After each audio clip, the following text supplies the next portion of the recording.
Hello and welcome to Pushing Cardboard. We're going to do an unboxing today, a sort of a twofer. Basically, today we're looking at Hood's Strikes North, the Tennessee campaign, fall 1864. But at the same time that I ordered this, I'd also ordered issue number 3 of the Skirmisher. So we'll take a quick look at that afterwards as well. But anyway, this is volume 12 of the Great Campaigns of the American Civil War series. It's not one of those big, huge boxes that some of the volumes are. This is just a regular 1-inch box. If you're a fan of the series and have got a few of the other ones, then you know what to expect here. So let's dive right in and see what this volume looks like.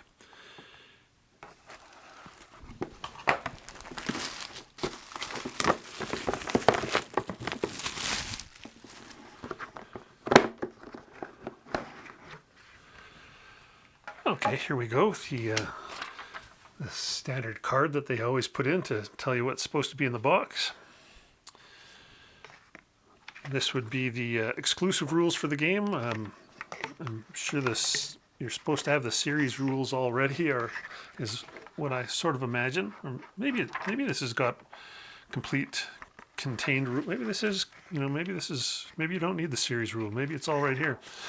It's your standard MMP Gamers rulebook for this series. It's glossy paper, 40 pages, but that includes all the scenarios, designer notes, and everything like that. The print is a bit small to my liking. This is a pretty tiny print. Generally 2 columns. Oh, look at this. So the scenarios start right here. So I guess, yeah, you must need the, this is just special rules.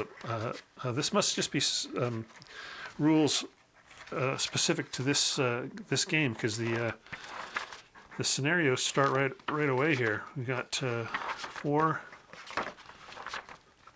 5, 6, 7, 8 scenarios, and then some advanced game rules, which would be probably to just add on to the advanced game of the whole system.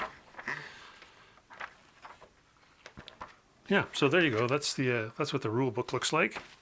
Your basic 6-sider, charts and tables, version 1.4. So these are going to be the same as the other games, but it says Hood Strikes North, so I guess if there's anything specific to this game, they'll have it on these tables as well. But it looks like it's pretty much the same sort of chart that you're going to get with other games in the series.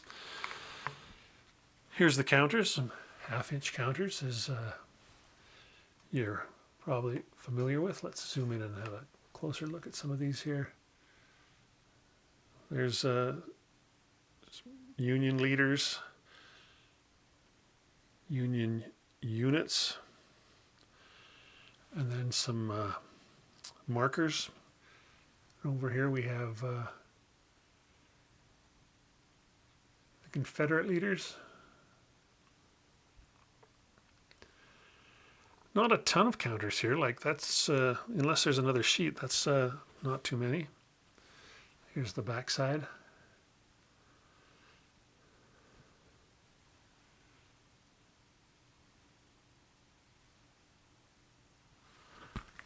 There we go.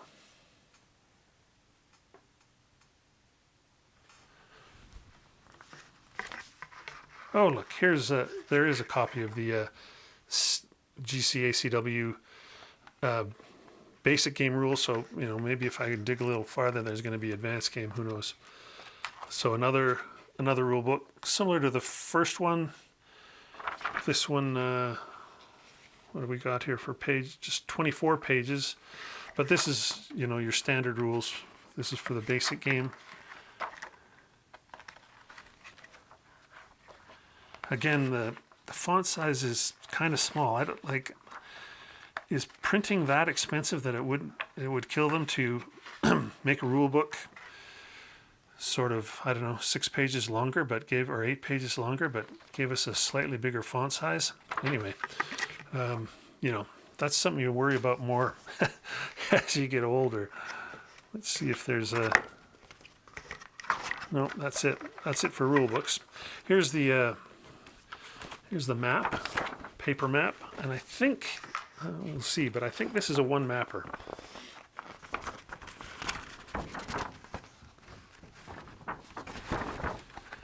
I won't be able to zoom out enough to get this whole map in, but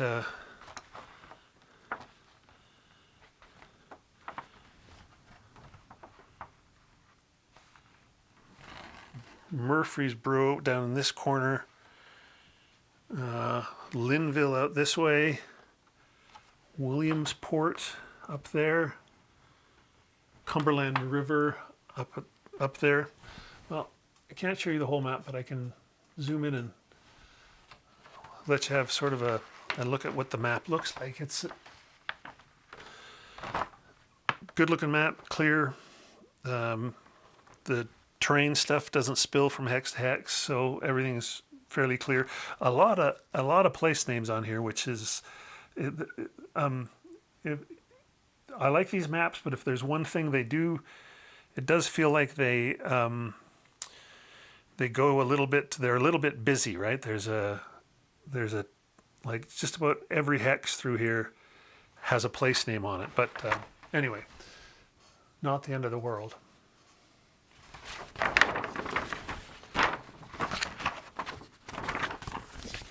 Oh, here we go. Here's another sheet of counters, and this is just the these are just the string, like the units.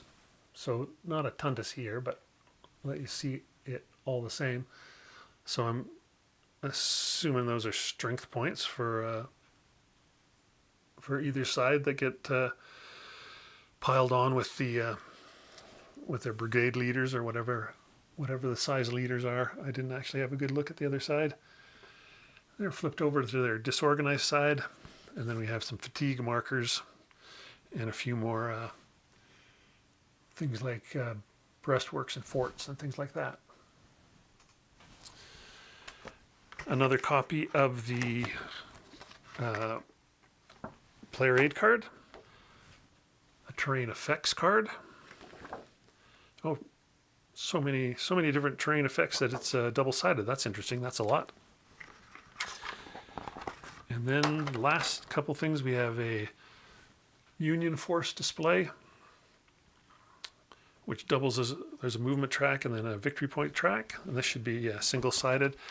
And then the same thing for the Confederates.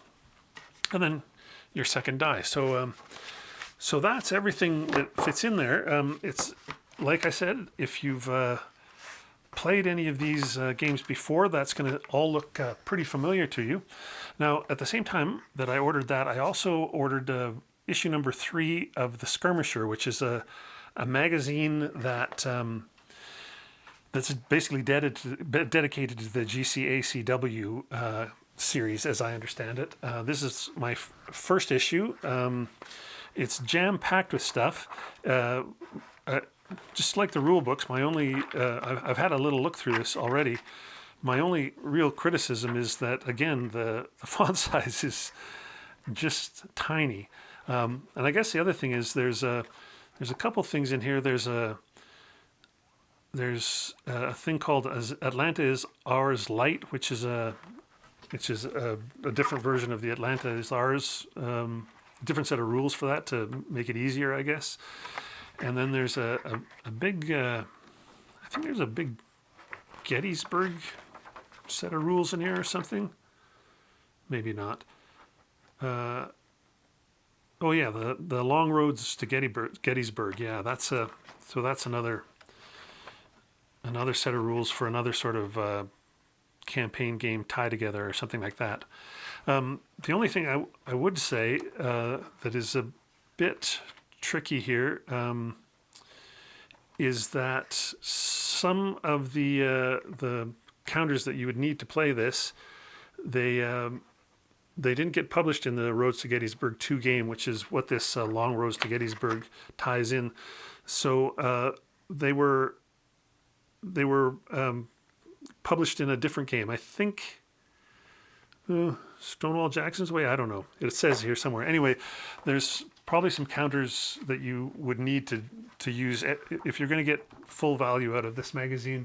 There's going to be certain counters that come in other GCACW products. So I suppose for most people that's not going to be a big problem because you're going to be a pretty dedicated GCACW player if you're going to go the whole 9 yards and buy the Skirmisher. So that's probably okay. But if you only bought one thing and the Skirmisher, you're going to go, oh, I don't have the counters for that. But no big deal. I think I may actually have that second set of that other game anyway. So there we go. That's it. I'll leave my copy of the Skirmisher in there. That's Hood Strikes North. From MMP, and yeah, great. Thanks for watching. Please stop by the website sometime as well and see what else we've got going. Pushingcardboard.com. There's tons of other unboxings, videos, podcasts, and just plain old articles. See you there.